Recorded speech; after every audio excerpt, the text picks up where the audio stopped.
Welcome to the Nick, Dick, and Paul show. We are this week, so there are people that get really hyped up about certain topics. Like you can bring up politics and they'll get very upset. You can bring up the best pizza in New York, the best burrito in San Francisco. Cat videos. But if you say the next two words to Paul Kedrosky, you will see the most passionate response from anyone on earth. Are you ready? Data centers.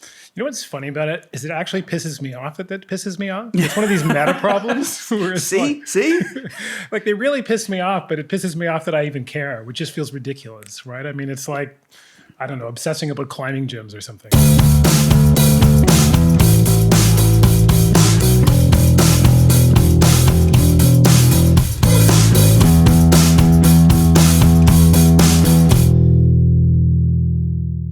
So for people listening, they're going to think they're literally about to turn this off because they're going to be like, I do not want to listen to a hour-long podcast about data centers.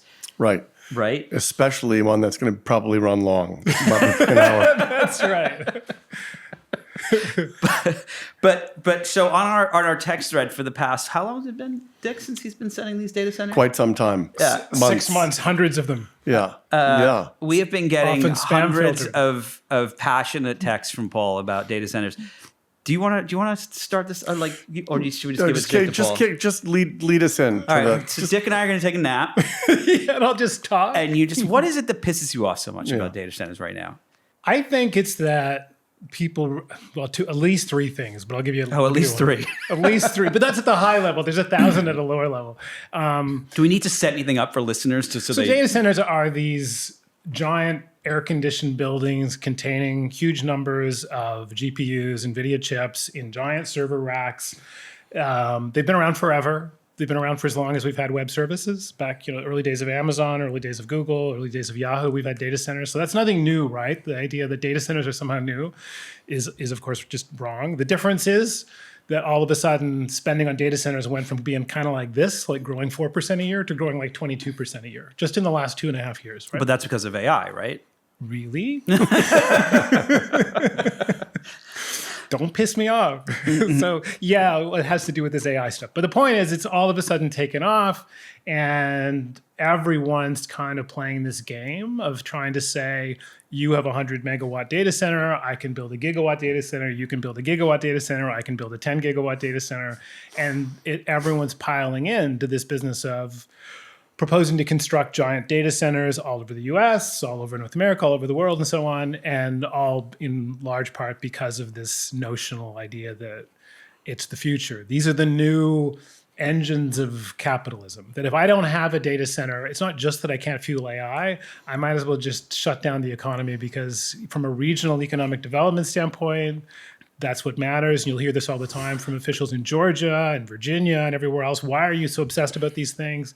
It's because it's an annuity income for regional tax base, and it's because it's the future. They keep being told that. So they keep being told it's the future. Let's talk about all first of all, ignoring the climate change impact, which is like saying ignoring it's it. the same as other than Mrs. Lincoln, How Was the Play? But ignoring the climate change impact. There are multiple issues. Oh, endless. The first one, or one of the most obvious, that's really only starting to be. I mean, just this morning we were looking at the news and seeing that it's starting to be traded this way. Yeah. The debts from some of these companies, the temporal disconnect between the life of the asset, GPUs, and the term on the debt of upwards of 40 years in Oracle's case. Yeah. You've got a 2.5 year asset being financed. It's supposed to be rolled over every 4 years. Can you explain that to people that go for it? Wait, hold on. You can explain it. You ran a company or four. They had no debt, though. I like to defer to Paul and then come in for the joke. Can you explain what he just said in English? So data centers are expensive. Yeah. That money has to come from somewhere. Yeah. Companies don't want to fund them entirely from profits because it's too much money. So they raise debt to do it. And then they raise more debt later on because you have to keep refinancing these things. But the debt has a term, often 30 years, a very long-term debt. But you pay the debt, pay off the debt and make interest payments based on the use renting the GPUs. GPUs don't last very long for at least two reasons. One is that technology changes pretty quickly. So, every 4 or 5 years, you just turn them over because there's some newer chip from NVIDIA or whatever else. But the other reason is that if you use chips for training, it's kind of like using a car for street racing. You're running a chip flat out 7 days a week, 24 hours a day. So the thermal degradation, the chip breaks down fast. So it's not just that the chips have to be changed every few years, but if you use a chip for training, it's like heat stress. It's just sitting there in this really hot environment running flat out. So there are two things that companies do to gussy up the looks of these financings. That's a FASB term. Thank you. I went Old West there on you. Yeah, that's good. What are the two things? One, they take the debt and they move it off the balance sheet and do it through some SPV. One is reminded, one might say, isn't that what Enron did? And you would be correct. That is what Enron did. Yeah. Let's not put this right here. Let's move this over here into a third party and the second thing they do is, of course, they don't mark down the life of the asset over 2.5 years. They're like, well, really, these things are going to last like 6 to 8 years. Which was true in the old world of data centers. Correct. If I was running like an S3 cloud for Amazon for storage, you could realistically say most of the hardware was 6 or 7 years. But it was completely different because the more people who use Amazon for storage, the more money I make as Amazon. I don't have to keep adding chips for every... I'm still talking. No, I just have a question that's really important for this. All right. When you build a data center, how much of the money is... 60%. Which is the 60%? For the chips. So the chips are 60%. So the building's only 40%. The air conditioning, the food trucks, all the other nonsense. There's fewer food trucks than you might think. Because there's not many people working there. Yeah. Well, no, it's really tiny. Yeah. That's one of the... But that's actually an important point. These things are not huge job creators after construction. That was going to be... They go into these communities and we're going to create, at least 500. Even a low number like 500, the community doesn't end up getting. Well, this happened. My dad lives in Racine, Wisconsin, and they were going to build a massive data center there. I forget who it was. The guys who make the chips for the iPhone. Not Apple. TSMC? No. I forget the name of the company. Anyway, so they had all these bids and they offered all these deals and they said they were going to build all these houses and it turned out like they needed no housing. But it's even worse than that in some ways because if you take the total cost of the data center and the tax abatements that people give, they give them guaranteed power, guaranteed water, they cut the real estate tax. In many cases, you're paying over $50 million per job created. Wow. So just give me the money. Yeah. I don't want that. I got a great way to save you $25 million. Give me $25 million and don't do that. Then don't do the data center. Cut out the middleman. So let me just ask the obvious question here. There's more. Why should anyone who's still listening to this podcast, there's maybe 2 or 3 people? No, you know what? Here's what I actually. Okay. I'm gonna flame out for a second. I actually think it's ridiculous that people aren't paying attention because it's probably the single most important thing that could cause the next major financial crisis in the world. And the reason is because all major prior financial crises have been tied to one of 4 things, right? It's either an amazing technology story that gets people overexcited, really loose credit, real estate, or some kind of government backstop for something that causes people to do too much of a thing. And it could have been Fannie and Freddie back in the financial crisis. It could have been the South Sea bubble back in the 18th century. This nonsense has all 4. It's the first bubble. Go through how does it have all 4? It's got a real estate component. Mm-hmm. Data centers are essentially built on the idea of scarce land that has water, power, and interconnect. I can't just build one anywhere I want to. So there's a scarcity component that's causing people to speculate like a kind of mini Chinatown about real estate. There's a credit component. We're seeing that already with all of these private credit firms all coming and saying, no, pick me. I can create the SPV for you. This will be exciting. Right? So there's a credit component. There's a government component because the governments have now all decided we have to win because China can't win. So that's why we got into this big discussion, I think this week about whether or not. Yeah. There was the word backstop was thrown around. Right. Did I say backstop? I didn't mean that. But that's implicit in a lot of what these companies are doing. They approach other countries and say, you need to build data centers because don't you want to have a Norwegian AI? Don't you want to have a Swiss AI, a Mongolian AI? But that's all this cynical idea of trying to wrap AI in a flag. And so you need You need each of these pieces, but you also need the technology story. You need a really great story. It's not enough to just say we'll build small furry, Tamagotchis or something. We need some kind of great technology story. And so this has one of the best technology stories ever because it actually happens to be true. AI is incredibly important. It actually works. It changes people's lives. So you put all those 4 pieces together, and there's no way this doesn't become one of the largest financial bubbles in history. So the idea that people say, oh, data center's boring, screw you. I mean, this is like the sort of stuff that takes down economies. This has the potential to be larger than all the other ones we've seen. $75 billion or something this year? Or what's the numbers? No, it's going to be closer to $300 billion. Jesus. And then up to probably $2 trillion over the next 2. So all of this now going on while you need power to plug in to make the GPUs go, which we're horrible at. Our grid is already trash. Yeah. And, compared to the grid in China, which they have ample power to do what they need. They have ample power, and it's also that there's this perverse incentive to agree to add a data center to the grid because regional politicians want it for all the reasons we've talked about. The grid the utilities want it because it's a very predictable source. I know how much load there's going to be. I can add it. It's not like speculating. I know what it's going to do. But the problem is adding it adds as much as gigawatts of an additional power needs to the grid. And where's that going to come from? Right. In the one article I read that you sent of the 762, I saw that I maybe read a couple of them, but I saw that one data center is equal to 100,000 households in power. That's a small data center, but yes. A big one is what? 10x that? 10x, easily 10x that. Right. So the problem is the grid's not, as Dick was saying, the grid's not well set up to add all that extra power. So if you have these fanciful ideas, people will there's all kinds of great terms of art. People will say, well, I'll add power behind the meter. And it's like, what is that? Right. Well, that's the idea that I won't rely on the grid to provide me with power because who knows when they'll add, that nuclear plant that I needed. So I build my own. Right. So this is the idea increasingly in Texas, New Mexico. Is this Fermi and things like that? Yeah. So that's an example of one of them. But there's lots of others. Google's doing this. Oracle's doing this. There's lots of people who are doing the idea of adding power behind the meter because I don't want to wait for the grid to do it. So now you get into a secondary problem. So where's the money coming from to build your own private natural gas plant? Well, that's more debt. So now you've got debt for the natural gas plant being paid for by GPUs that are you're going to have to return over every 4 years. 30-year debt on a natural gas plant that probably has a 40-year lifespan. So that's what they call is like a mismatch in the debt markets. Like you have a thing that's generating money for only a short period of time, paying for something, an obligation you have that stretches out 40 years. This never works.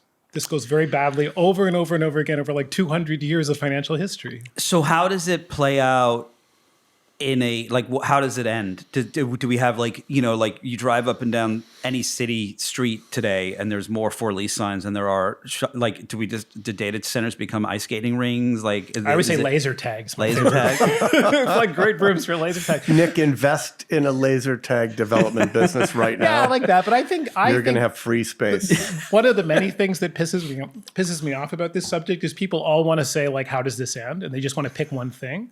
And that's it's lots. There's 17 different ways that can break this. The only thing that's inevitable is it's not sustainable. We'll either have overcapacity, we have a debt spiral that cracks all of this stuff, or you can even dive under the hood and say most of these data centers are being created backward looking. And the reason why is that they all imagine that if I just run my training cycles long enough on top of these data centers, I can push OpenAI out of the market. Which is a completely ridiculous idea, right? We're already seeing that the improvement in large language models has really tailed off in the last 2 years. It costs more money, takes more time, and I can't tell the difference from the last one. So GPT-5 versus 4 is a good example. And so the idea that I can train my way out of this, and which is what floats a lot of these data center boats, it's not about inference, it's about training new models. That's just not true. It's all this backward thinking, this idea that I can continue to run this old training model. And it doesn't work that way. So not only are we building too many, we're building it based on horrible logic. I'm going to just push back for a second. I have no idea what I'm talking about, but I'm going to pretend I do for a minute, and Dick is going to back me up. It's never stopped you before. So when the housing bubble crashed... And how am I going to back you up? Am I just going to go, I just might throw you under the... You're going to agree with me so that we can argue with Paul. I know you are, but what am I? I knew we'd get there eventually. Yeah. Okay, so the housing bubble, when it crashed... it was devastating for society because people's homes and their investments and their money and their savings were all affected. Well, and the global banking system nearly collapsed. And the global banking system, but it was more so that it ended up affecting actual moms and pops and people and so on. When the stock market crashed in 99, the same thing. Like we had all put money into, or a lot of people had put money into these companies that weren't real. I know exactly where this is going. And then Dick's going to finish my question. I know where it's going. How does this, I already have an answer, and I've moved on. Let me see if I can finish it. Yeah. But we are now in. I think I can be Nick Bilton for a moment. All right, here we go. But we're now in a world where 80%, 85%, 87% of the shareholders of these stocks, the Mag 7, are only the top 20% of the 10% of the wealthy or already wealthy in America. So it's private equity. If I were Nick Bilton, I would finish my thought by saying, so yes, this is all going to blow up, but it's just going to beat up the billionaires and the rich people. Thank you. The fat cats. To go with my earlier term of gussied up, we're now going to go with the fat cats. Let's bring out all the 1920 stuff. So it's just going to hurt the fat cats and not Ma and Pa Kettle. Another good one. Yeah, thanks. Thank you. He did it way better than I would have. Is that really the argument you were going to make? That was the argument I was going to make. It's ridiculous. Thank you, Dick. Thank you, Nick Bilton 2.0. That wasn't Dick Costolo, by the way. That was Nick Bilton. Well, would you not make that argument? No. No. But why? How does it affect? I don't understand. How does it affect me? Do you ever heard of this thing called the S&P 500? Yes, I've heard of the S&P 500. What percentage of the S&P 500 is Mag 7 stocks? I don't know. Meaning the largest AI tech stocks. 10%. No, sorry, 90%. Did you say 90? Yeah. No? Do you get out of the house? I'm not an economist. I'm a writer. I read books. Look, I do these things. I read Grendel, by the way. It was fantastic, but we'll come back to that later. Just give your retort to why is this going to hurt roughly Mom and Dad? 35% of the S&P 500. I was in the middle when I said 10 and 90. Yeah, he was he was narrowing. He was dialing it in. My head's in the oven. My feet are in the fridge on balance. I'm fine. Yeah. No. Anyway, so roughly 35%, which is what I was going to say next. For a single sector, yes, to be that large a percentage of the S&P 500 is unprecedented. That doesn't happen. Okay. So at least in the last 100 years. So that's incredibly important because it means that as these average Joes exposed to the market via passive index funds, which is the largest chunk of the market now is passive funds, and the largest piece of passive funds is index funds, you're long AI.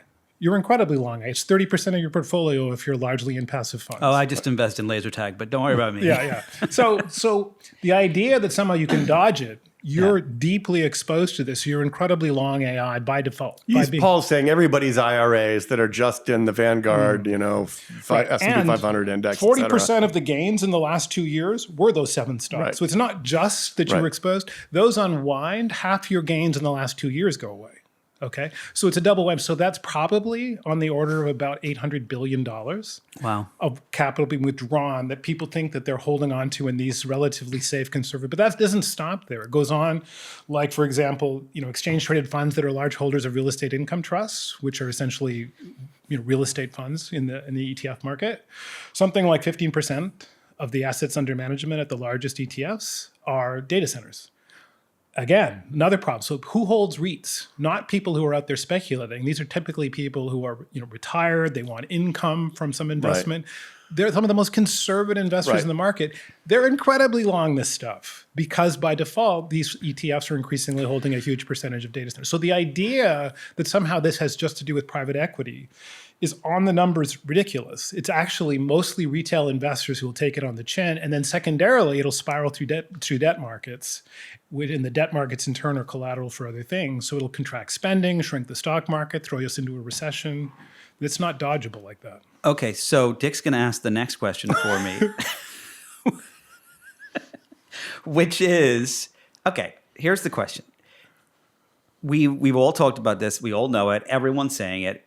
10 years, 5 years, 20 years, whatever the fuck it is, most of us are going to be replaced by AI. Oh, I thought you could make a different bet. What were we going to? I thought you were going to make the argument that, well, it really doesn't matter because in a couple of years, all this stuff, no matter how much it all gets wasted, some of it will turn out to be useful, like the dot-com cycle. So even if it turns out that all these data centers, we've overbuilt them, it's pointless. Yes, that's a big argument right now. And that's an emerging it will be overbuilt. And yes, but what will come out the back end will be all these amazing, technologies that improve our lives. Right. It's the dot-com example of, all that stuff didn't work out then, but we laid the groundwork with fiber and all these other kinds of things. It's that argument, right?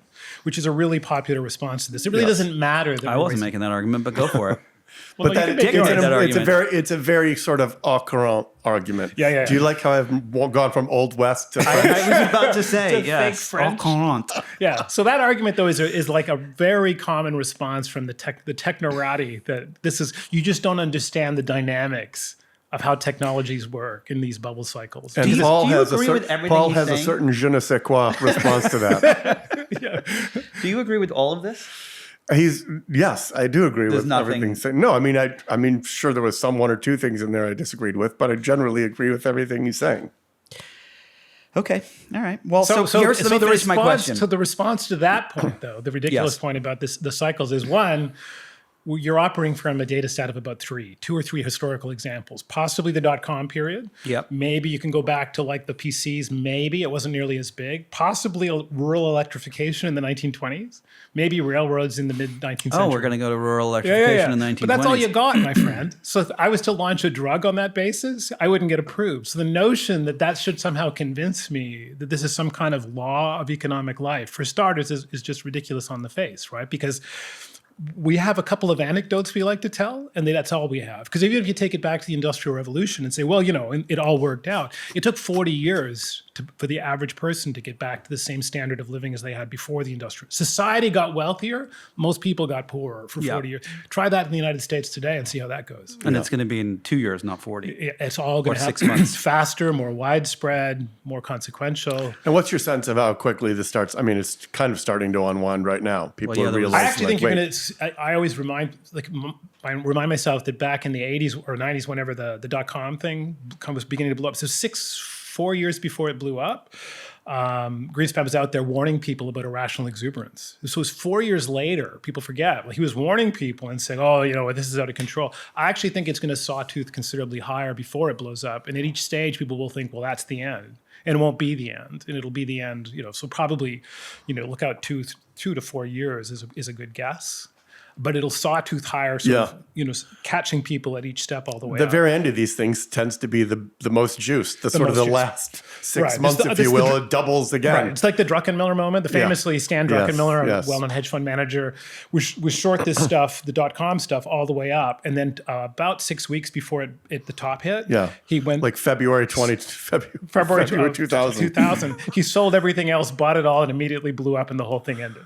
And he's a very smart guy, but the point is that you reach this point of maximum pain where people say, you know what, this is all ridiculous, but I can't take being on the other side of this anymore. I need to just go all in, whatever I need to do in terms of lending or anything else. And that's the moment when things go, catastrophically badly.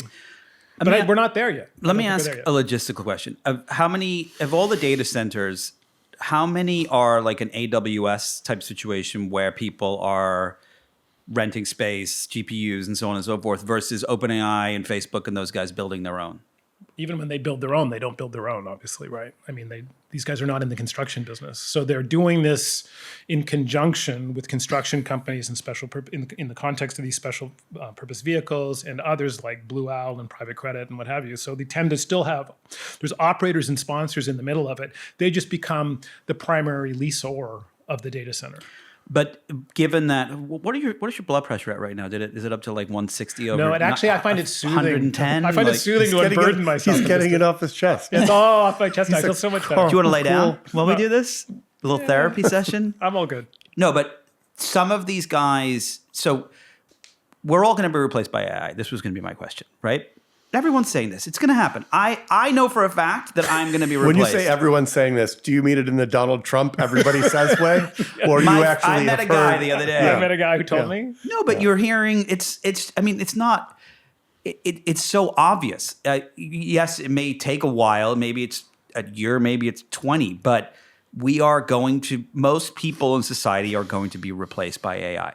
If that is let's just hypothetically for 1 minute all agree that's going to happen. I'm trying to see where this is going. What does this have to do with the current financial problem? You are going to need these data centers. No. You're not going to need data centers when AI runs the world and humans are just picking their butts and watching AI-created slop. Again, back to what I was saying earlier. The current build-out of data centers is predicated on a terrible backward-looking idea, which is that right now, 60 to 70% of data center usage is not for making my fake Nick do fake Nick things. It's for training. Costolo's here for that. Yeah, right. That's true. We have him here for that. It's for training new AIs. It's for training new frontier models. If we're not training new frontier models, and we can come back to why that's not going to happen. If you're not training new frontier models, we arguably have enough capacity now in data centers to take us to handle inference through about 2032. Like we're already overbuilt for doing fake Nicks. The whole model is built on a broken assumption, which is that we're going to continue training frontier models for the next decade. And we're already at a point where the deltas between models are collapsing. The models from different vendors are all converging. I defy you to tell the difference between like Anthropic and Claude and Open ChatGPT or whatever. They're all the same. They all feel exactly the same. For general purpose frontier models, you can even see in the data from these, there are companies that are like, hey, plug into us, and then we'll route your request to whatever the like cheapest OpenRouter and so on. OpenRouter, yes, for example. Plug in your request to us, and we'll route the request to whatever the least expensive provider is right now. And people don't care. What you quickly see from looking at a month-to-month graph of OpenRouter API calls is that for general purpose requests, nobody cares which frontier model it's being routed to, which tells you that and in fact, nobody owns more than like X percent of that open router share now. And it's very fluid. Changes constantly. So you can just sort of see in the graph that there's no, I have to route it to this one right now because it's so far ahead of these other ones. And these things can change constantly. But and saying to which the other, just shows you, I mean, it's basically it's a commoditization graph. It's a graph that highlights commoditization. It totally shows it now. And I mean, in saying that we're going to automate you out of existence or whatever we're going to do to you. It's going to happen. I mean, we are going to automate you out of existence. Specifically. As soon as possible. Like, see, one of the mistakes people make, I think, in talking about this stuff is they say, if you say there's an AI CapEx bubble, it's somehow that becomes turned into you think AI is nonsense. I think the exact opposite. I think AI is an incredibly important technology. It's like saying, I thought there was a global financial crisis about to happen back in 2007, 2008. Oh, you're against houses. Fuck off. I'm not against houses. What does that have to do with houses? Or you're against retail, specifically, so you're against like retail investors getting in on the housing. Sure, or even people owning houses.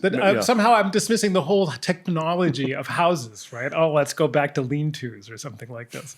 And so this is the same for me. I find it a ridiculous argument that if you think that there's a CapEx bubble, that must mean that somehow AI, therefore, isn't going to do all of this damage in the economy. No, it's going to do immense damage in the economy, but that's a different point, right? We're going to have two things happen at once. We're going to have this incredible overbuilding of AI fueled by debt, which will all collapse, which will have consequences for the stock market and for the economy. And then we'll also, at the same time, at the other end of this process, we'll still have data centers putting out cheap tokens, probably even cheaper because they're all going to be excess capacity. It's going to be like, OPEC just pumping the stuff out. And that's going to make it easier to automate Nick. Okay, so let's just say that you're correct with everything, right? Let's just say I'm correct. Let's just say that you're right. Okay. The question I have is, for us to reach this... If you say, what's the trade, I'm going to turn off my microphone. No, that's not me. The question I have is, for this... So we're going to get to this point where I'm replaced, okay? Let's just pretend that that's true, okay? Just to be clear, this is a somewhat narcissistic view of the world. No, it's not. It's not all about you. I'm just saying. I'm saying most people, me being one of them. Okay, most jobs. Can we finally agree on one thing on this podcast? That a lot of jobs are going to vanish. Sure. Dick? Yes. Okay, great. Whew. Okay, so if that happens, I literally forgot my question. I just it probably wasn't very good anyway. No. Okay, if that happens. So we have to, the models have to get better for that to happen, right? They don't. No. Because the models, they feel like they're kind of going backwards. You said this the other day. Like you said the chat. Yeah, but that's a different problem. But Half of people are dumber than average, and the average person. Okay, not but the models still have to get better to replace most people. So the question I have that's a okay, but let's just hang with me for 1 second. all here. right, all right. The question I have is what needs to happen with the technology to get there, and don't the data centers need to exist to get us to that point? No, it's back to the same argument, which is to say that, yes, if we continue doing what we're doing pre-2022 in terms of these large data sets and training in multiple cycles, these incredibly huge frontier models based on, exabytes of data, blah, blah, blah, blah, absolutely. But again, that's like saying, wow, there's only room for 4 computers in the world was the IBM argument in the 50s because, these things are going to be so big and take so much power. It just doesn't, that's an extrapolative way of thinking about what's ahead based on this really brief period where we had all this free data to train on and we've already exhausted it. I mean, I can make the analogy, it's like the Saudi Arabia of data and it's gone. Yeah. What Paul is saying is they're the diminishing returns on training now based on we've consumed the web. The models have consumed the web. Right. And the diminishing returns on training data and the amount of money, incredibly more vast amount of money you have to pour in for the incremental nth bit of training is and to get only marginal gains. To get only marginal gains in the frontier models is unsustainable. So to take it the one next step further, so the notion that therefore I need even more data centers because to make these things even smarter. No, we're frozen in place. We're in a kind of what's the French term? Cul-de-sac. we're in a dead end with respect to this stuff in terms of progress right now because of the architectural limitations of large language models. And that's incredibly important. The architectural limitations of large language models in conjunction with the end of the Saudi Arabia of data leaves us more or less where we are, very expensively. And so this all leads to things like but if you think about this whole, what was the outrage at the end of the summer about sycophancy in models, the idea that they kiss ass all the time. Mm-hmm. People treat it as this really superficial thing of they're just trying to create more engagement. No, that was totally predictable from what's happening right now. And why is it totally predictable? Because if you can't get gains from what's called pre-training, which is what happens whenever you bring in new data and you get smarter and smarter models, what do you do to improve your model? You do what's called post-training, which happens after the frontier model's been created. You do these reinforcement learning and mixture of expert stuff. But what does that lead to? Well, that leads to people giving you feedback on your model and saying, I like when it does that. I evaluate it more. So you reward the models for doing things that make me happy. Well, guess what that leads to? Sycophancy. So sycophancy is a natural outcome from an exhausted data set in models that are no longer improving. It's totally predictable. So you're just getting more and more sycophancy. And then you can even go off the cliff, which is what we're seeing now. Models actually starting to become worse because there's too much post-training. And suddenly it's like, wait a minute, you're dumber than you were 6 months ago. Oh, it totally is dumber than it was 6 months ago. That's why. But people just if you go underneath, this is what's happening. Architecturally, that's what you're seeing. What you're really seeing is that if only these guys were good enough to actually make the models into true that's not what's happening. It's this attempt to use post-training to improve their models. So the model is choosing to become a sycophant? No, it's with reinforcement learning, you give people the opportunity to respond and then incorporate the reward function in terms of how, I like that, I don't like that. And that in turn becomes the launch product. But post-training inherently has this problem of leading to these, what we've been calling the sycophantic models. But more importantly, it just leads to a performance collapse because there's no new data. You're just over-optimizing on the thing that makes users happiest, which isn't the same thing. At what point does someone like Saudi Arabia come in and go, hey, great news, everybody. We have super cheap inference compute here for you with the tankers are hooked right up to the data center. Well, and just use ours. But that's already happening. Okay. It's already happening. It's really interesting when you talk to people on that side of things. They're like, well, here we are. We've got all this energy. We've got the energy. Leaving aside the cooling, we can fuel it though. We'll make it all happen. That's already happening. They would cheerfully absorb a huge fraction of the workloads we're seeing here. And so, my expectation is a huge fraction of what's going on in the U.S. will all move offshore. It's going to move to all of it. Yeah, it's going to move to places like China, and it's going to move to the Middle East. I saw someone talking about building it in space next. Yeah, oh yeah. Well, Yeah, sure. Sure. People have their Well, I'm done Tom with data Swift center fantasies. questions. Do you want to move on to duck ragu? Or Dick is working on a really great duck ragu recipe right now. I just think the thing that people have to keep in mind is this idea that it's not just another tech bubble, right? Yeah. It's really not. Yeah. It's the thing that's super unusual is that you have all the pieces of all four combined all in one place. Have we ever had that before in history? Never. That's the thing that's really interesting about this one. And so the idea that it's like, oh, I know how this plays out. That's like, no, you don't. But we've never had it before in history, but we've also never had a moment in time where humans are going to be replaced in the way that they will. Yes, just makes things worse, though. That's just like an accelerant, right? I mean, that leads, if you look at the other side of this, what are we going to have? Lots of underused data centers pumping out tokens at very, very low prices, reasonably effectively. That's going to make it much cheaper to automate people. So the consequences on the other side are even larger. And there's people wandering around making this argument better than I can. And I mean, but I think that's an important point. That leaving aside what happens in terms of the next 2 or 3 years of CapEx frenzy, at the other end, it's really predictable. You have this incredibly low-cost token-producing engines out there where everybody's trying to cover their marginal costs because they got all this debt behind it. And guess what they're going to do? They're going to drop prices as low as they can and pump tokens out like crazy while they can, which will have implications for further automation of the workforce. It make companies who are looking to replace jobs with, inference. It will make it even more cost effective. Yeah. I can just waste tokens with impunity, and so that's at the other end of this. That's absolutely a difference. And if you think there's a lot of video and music slop on Spotify and Instagram and everywhere else right now, just wait. Just wait till it's free. Just wait till it's all free, right? So anyway, I just think the idea that people get stuck on this thing of like, well, it's just AWS or it's just another tech bubble or whatever else is like completely lost. I'm not going to ask you what the trade is, but I do know people are listening and thinking, well, what do I do in this situation? Dick, do you have any answers? Dogecoin. I should have said that. Dogecoin, absolutely. Dogecoin. All right, there you go. You have it. You heard it here first. No, there's nothing. This is like a planetary object smashing into another planetary object. There's nothing you can do. It's like that scene in Hitchhiker's Guide to the Galaxy.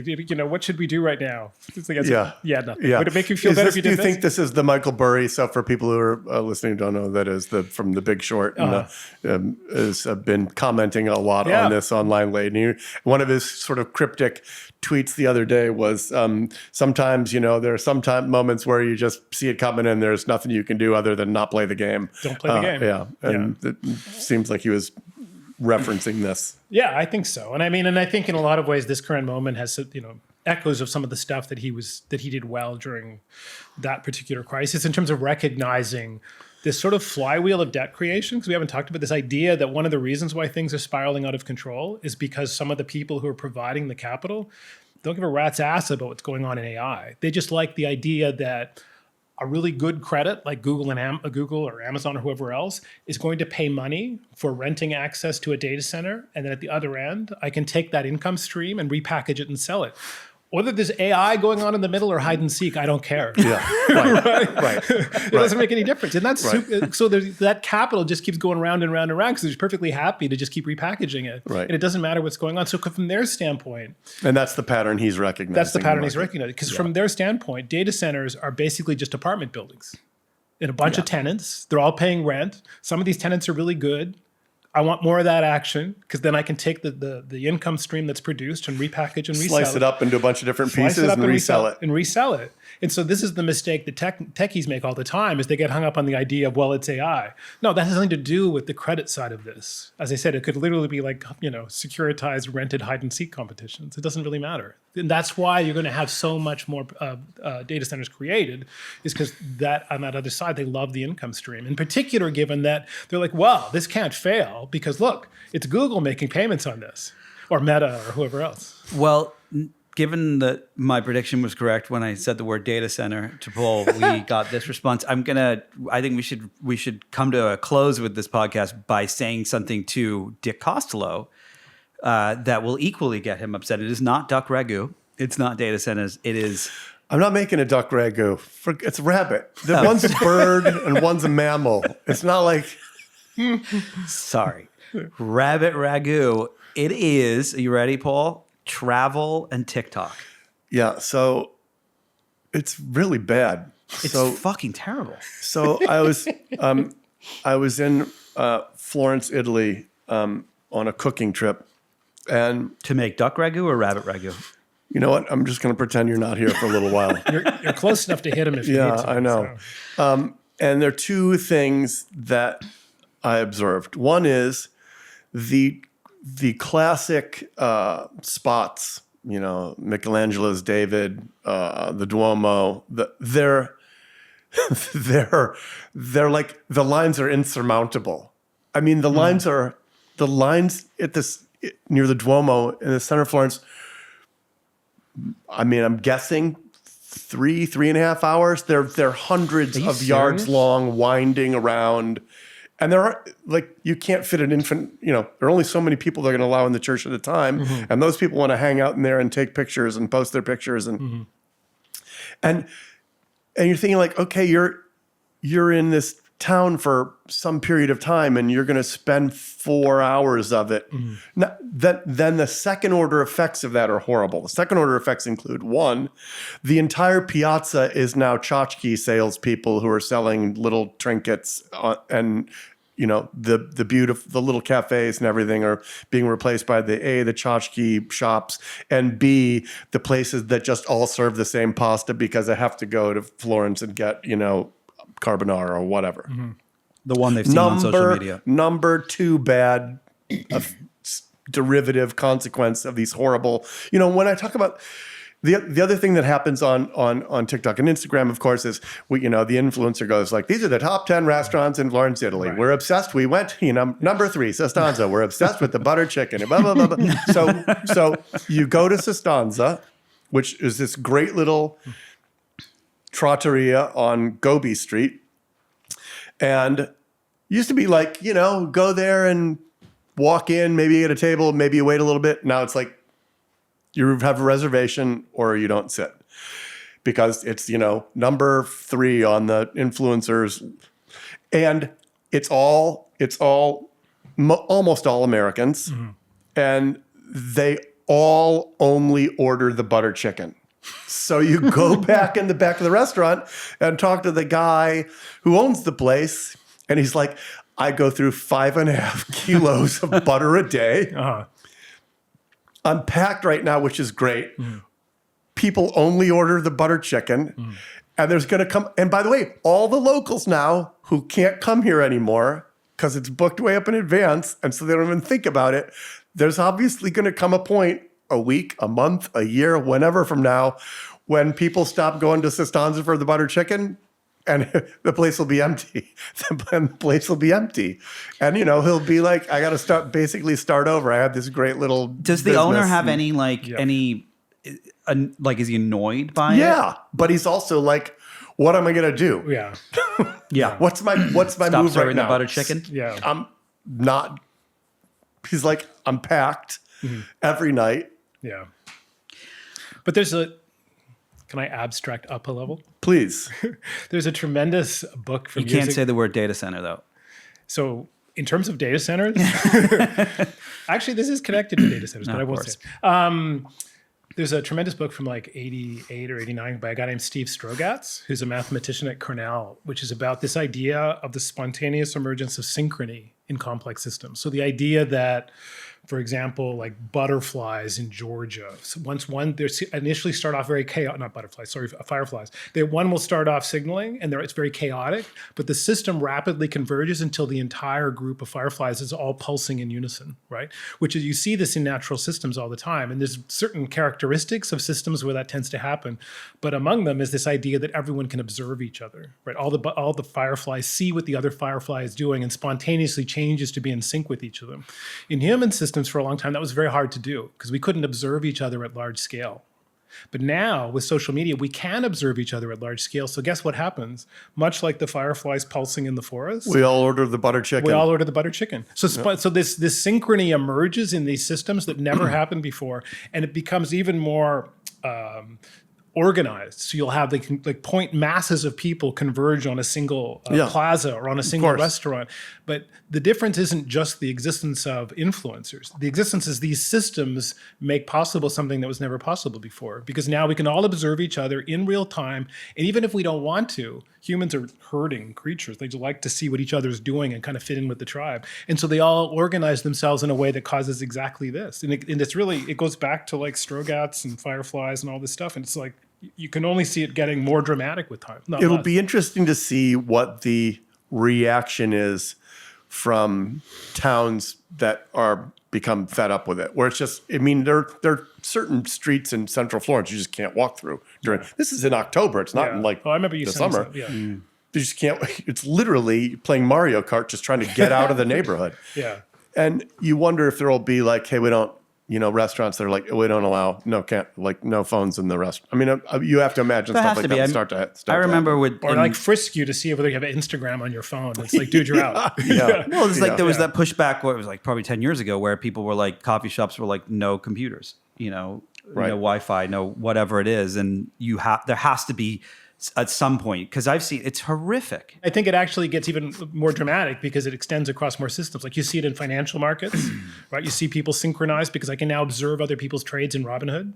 I get real-time sense of what's going on. That's the exact same phenomenon. So you get prediction markets will bring more of that to bear. Right? All of a sudden, I can see what other people think is going to happen, synchronize it. So you see it in Instagram, you see it in influence. By the way, speaking of, it's always funny to me when people are shocked to learn that some of the actual performers in the sport are gambling.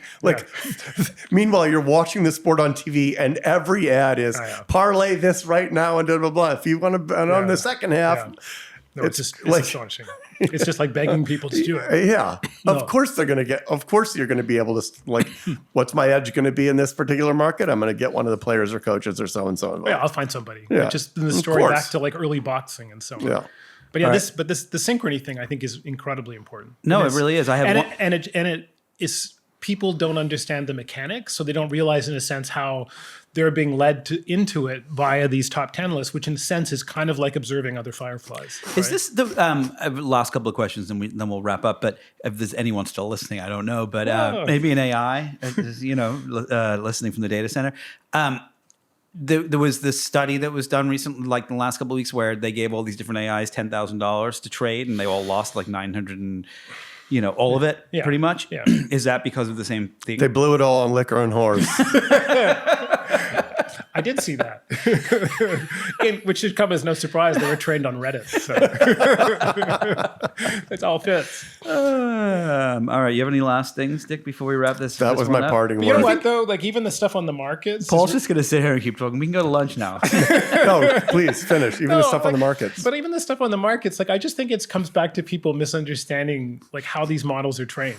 Right. I mean, I joke all the time that it's basically, instead of when someone says a large language model told me X, you should just say like a 37-year-old dude on Reddit told me. Yeah. Right. I mean, that's basically it's 40% of OpenAI's training. That's the median influence. So now thinking about it in stock market terms, if some 37-year-old dude on Reddit told me that I should be long whatever, would it surprise me to find out that trade doesn't work out? Well, if there are other fireflies blinking, I'm going to blink too. Yeah, but I just think this is the idea of how badly people misunderstand this thing that they've committed so much time and energy to, and then they're surprised at the outcome, is really, I think, important, because then it shows you why it's going to continue to synchronize behaviors and do all these other things that people will be completely surprised by, because it's leading you to the median outcome all the time. And it's people anoint it with more capacity than it deserves because it's conversational. And so they think obviously it's thinking about this because it's having this conversational tone with me. Right. It's not just reposting 37-year-old guy on Reddit says these are the top 5 movies of the year. No. It feels like someone I know. Yeah. And it likes me because it'll tell me things like, that was a really sharp question. And I'm like, I hate when it tells me anything good. I'm like, tell me more. Tell me bad things. Yeah. That's all I want to know. But again, you can pay extra for that. Yeah. Well, this has been a fascinating episode. The Nick, Dick, and Paul show will be coming live to a bunch of data centers in the new year. And that concludes our episode. Thanks, guys.